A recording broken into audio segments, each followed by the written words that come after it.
So, very good morning to you and welcome to today's reflection. And today's reflection is taken from the Gospel of Luke, chapter 7, verses 1 to 10. When Jesus had finished saying all this to the people, he returned to Capernaum. At that time, the highly valued slave of a Roman officer was sick and near death. When the officer heard about Jesus, he sent some respected Jewish elders to ask him to come and heal his slave. So they earnestly begged Jesus for his help. "If anyone deserves your help, he does," they said, "for he loves the Jewish people and even built a synagogue for us." So Jesus went with them.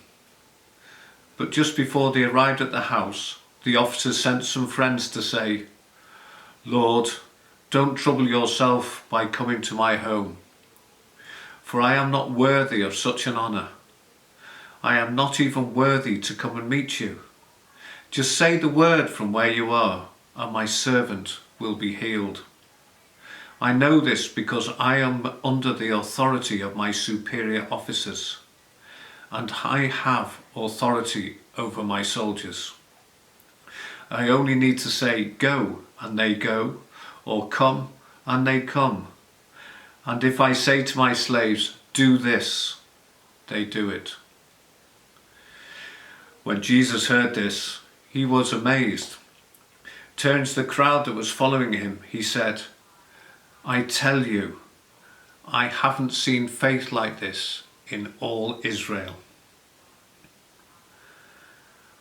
And when the officer's friends returned to his house, they found the slave completely healed.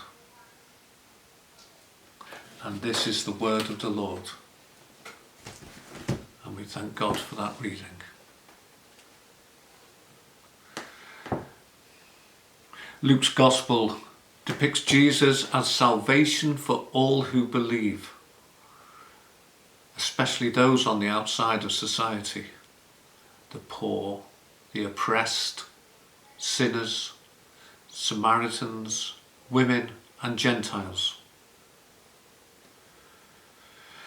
This particular reading shows that God's message is for Gentiles as well as Jews. The focus is on a centurion who by his rank was very powerful and really understood authority. He was respected and liked by the Jewish leaders. He even built a synagogue for the Jewish community. But it is the centurion's faith that amazes Jesus.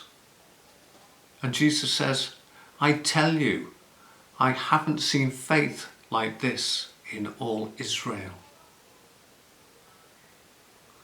The centurion slave is healed. And it's not through the works of the centurion, it's through his faith. And Jesus was always very critical of his own people, especially the Pharisees, for concentrating too much on the law and not enough on those on the fringes of society. Inevitably, it was his own people that rejected Jesus, leading to his death on the cross. But this ultimately led to salvation for all of us.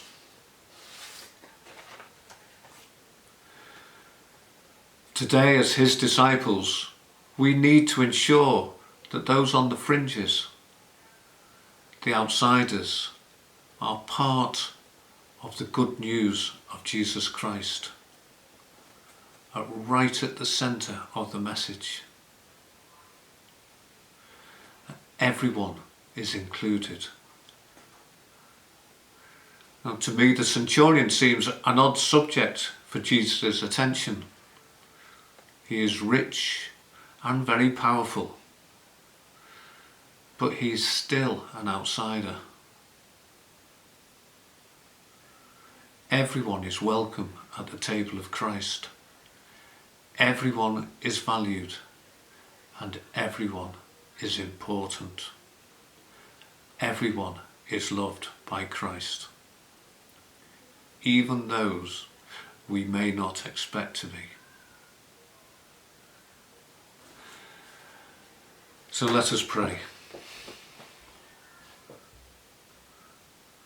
Risen Christ, by the lakeside you renewed your call to your disciples. Help us to obey your teachings and draw all your people to the fire of your love, to the glory of God the Father. Amen.